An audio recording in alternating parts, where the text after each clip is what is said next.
Kembali lagi di Cahaya Hati Indonesia Ramadan melengkapi puasa kita. Dan alhamdulillah beralamin kita masuk ke dalam tema kita, obat males beribadah itu apa sih? Aduh ya, bersama guru kita yang dimuliakan Allah Subhanahu wa taala, Al Ustadz Kiai Haji Fikri Haikal MZ. Assalamualaikum guru. Waalaikumsalam warahmatullahi wabarakatuh. Ini pertanyaan buat semua orang kayak ini guru nih ya. Obat malas ibadah apa gitu guru? Silakan guru. Ya, makasih.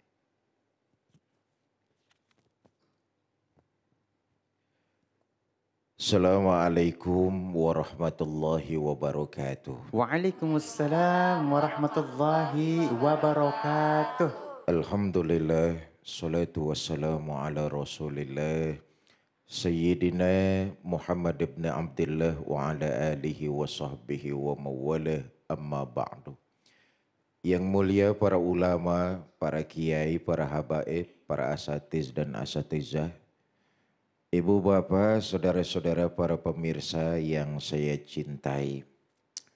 Salah satu perkara yang menghambat bahkan membatalkan, bahkan menghentikan amal ibadah kita, salah satunya adalah sikap malas. Malas adalah lemahnya kemauan untuk melaksanakan berbagai macam ibadah yang disyariatkan oleh agama. Karena memang watak manusia, karakter manusia salah satunya kecenderungan untuk malas. Santai, berleha-leha, enggak mau capek. Ibu bapak saudara-saudara, karena itu mengikuti sikap malas bisa menghambat bahkan menghentikan amal-amal ibadah yang dilakukan oleh kita.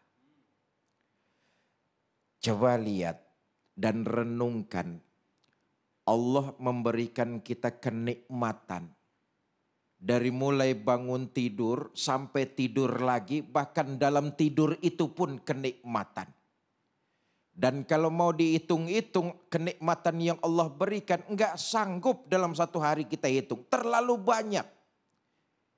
Tapi aneh, disuruh mengerjakan ibadah yang merupakan kewajiban seorang hamba kepada Allah, males. Datang waktunya sholat, ntar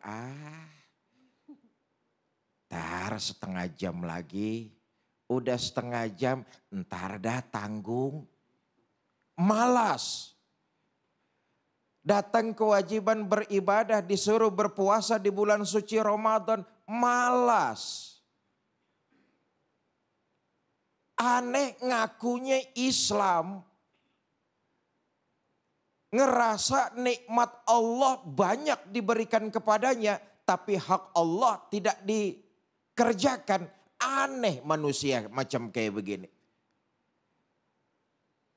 Bapak ibu saudara-saudara kaum muslimin yang saya cintai. Kenapa manusia cenderung mengikuti sikap malas yang ada pada dirinya? Pertama, lemahnya iman. Lemahnya iman itu bisa diobati dengan cara merenungi alam sekitar kita.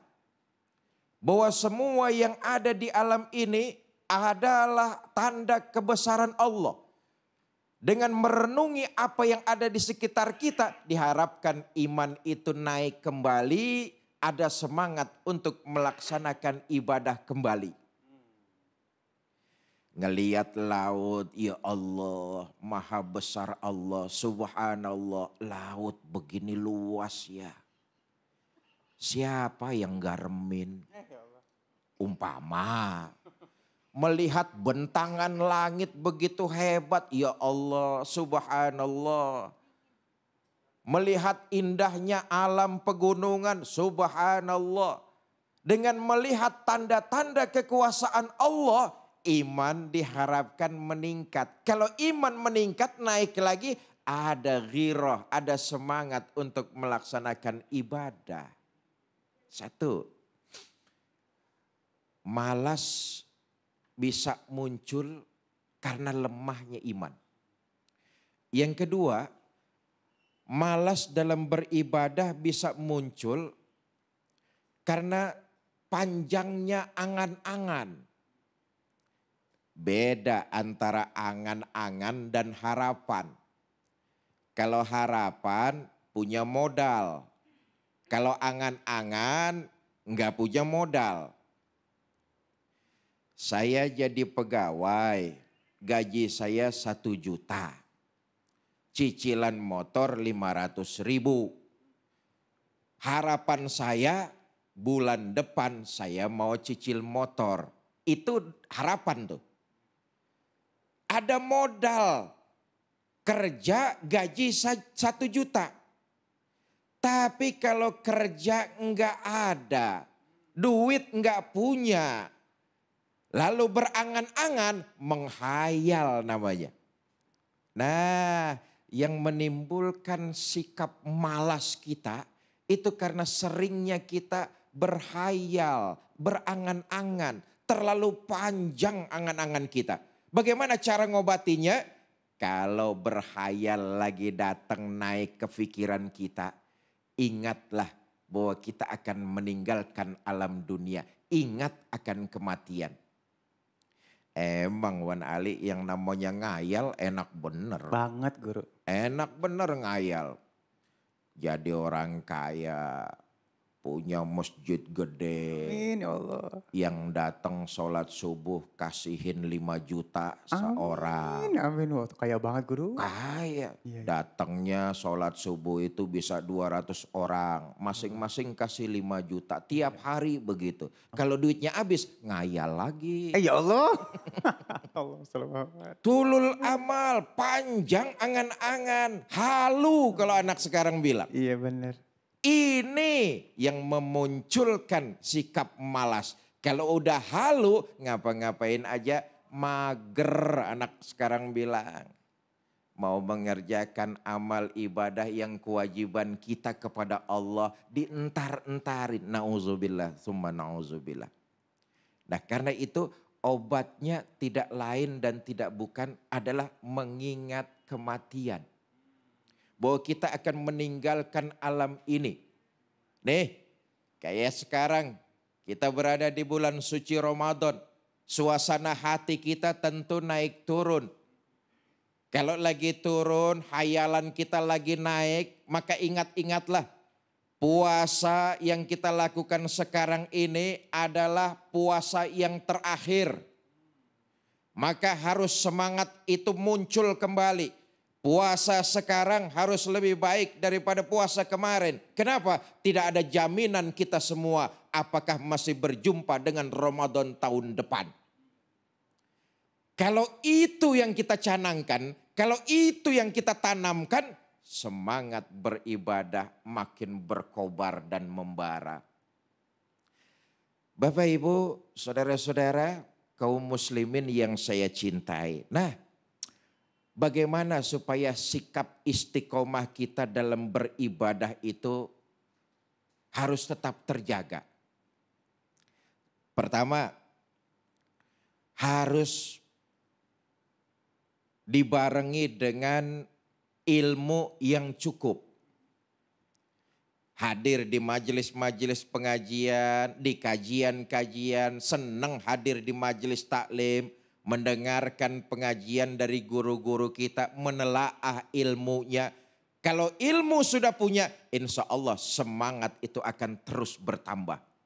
Yang kedua, nah ini yang terpenting, yang gak kalah pentingnya juga, nyari teman yang bisa ngimbangin dalam beribadah. Sebab kalau kita malas, teman kita malas, apek urusannya udah. Habis urusannya. Hancur kaos, bubar tangkar kalau orang Betawi bilang. Ya Allah. Temen kita begitu, temen kita nggak ada yang diarah. Jadi kalau kita kurang benar, cari temen yang benar. Kalau kita ibadahnya kurang, cari teman yang rajin ibadah. Kenapa? Supaya kita bisa ikut rajinnya. Dalam kalimat yang bagus, Imam Qusairi mengatakan begini. Siapa yang berteman dengan orang mulia, dia akan ikut jadi mulia. Tapi siapa yang berteman dengan orang hina, dia tidak akan bisa jadi mulia. Awalam taral jildalul afira mughabalan lama sorahal jildal mushak. Tidakkah kalian perhatikan, kata Qusairi ini. Tidakkah kalian perhatikan kulit kambing yang hina berteman dengan Al-Quran yang mulia ikut mulia. Kulit kambing kalau dia sendirian saudara, orang gak ada yang mau deketin. Bau amis, jijik kita.